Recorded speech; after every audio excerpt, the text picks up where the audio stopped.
If you were in my subconscious and saw two white canaries, they would not be fighting, unless there were Jello. But it probably wouldn't be safe for network TV either. More like pay-per-view or HBO. Welcome to the heart of the stories we tell. My name is Rob, and tonight I will be reviewing Land of the Lost, episode number 13, the one where Rip has to be entered in, where they have to enter into Rip's mind to relive his memories, and the one where they're lost in prehistoric era. It's a pretty good episode, but let's throw this up there and get right into spoilers. So once again, it's stop spoiler time. So they're thrown back to the Jurassic period and get chased by dinosaurs, but they're in the same time period that Ray was originally, but not running into him. We still have the stuff from the last couple of weeks where Rip is working with the Legion of Doom, and all in all, the episode is pretty well constructed. In fact, I have to say, the fact that right off the bat, Rip was removed from command of the Wave Rider, and that Sarah did think about him maybe having command issues, makes me feel a lot better. Yeah, he had an override of his own, but that just feels a little better.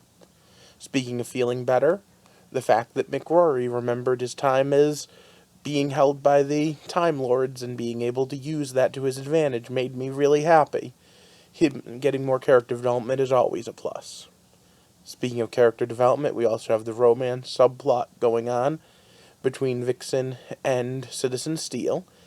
And to be honest, I kept finding it funny that they kept getting interrupted for the first half of the episode. But they're kind of the opposite of TREX type. He's a bookworm, she's the adventurer, and all in all, I wonder how well that's going to work out by the end.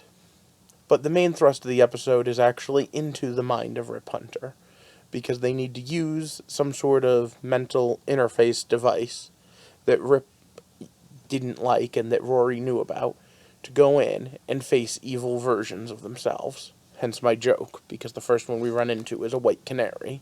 Now, before we go into the fight, there's a subplot to talk about. This whole Commander Steel relationship that the Atom has been interrupting, the Atom brings up a pretty interesting point.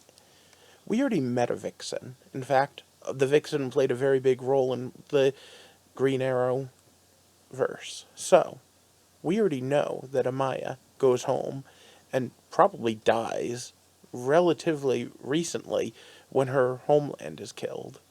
And that part of history can't be changed. So what does that mean for any budding relationship? And this leads to my question. With all the things they change, how would you ever know for sure what things couldn't be changed? How would you trust yourself to decide who's important at the time and who's not? Because remember, that's the whole idea of the legends. They're not important. But okay, back to the fight. And the fight is awesome.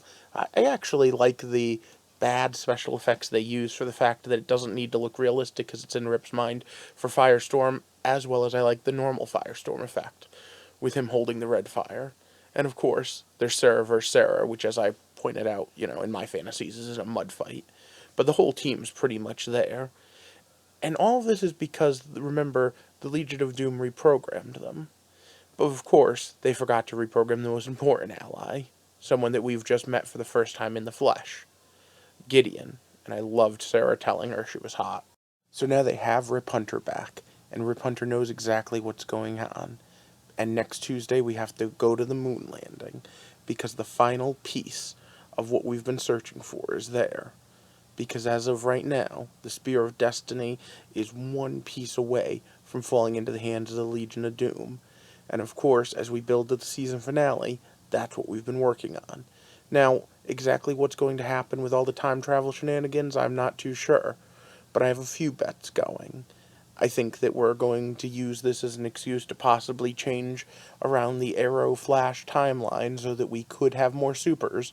And I'm hoping we get to see the JSA in modern day. Like I said, the storyline was originally for that.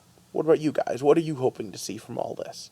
Other than a kick-ass showdown with the Reverse Flash. Well, once you tell me that, I'm going to ask you to like and share, and of course subscribe to my channel, so that we can talk about this and all the other shows, and take a look and build this community. I'm looking to talk about everything and explore the heart of the stories we tell. Thanks for watching.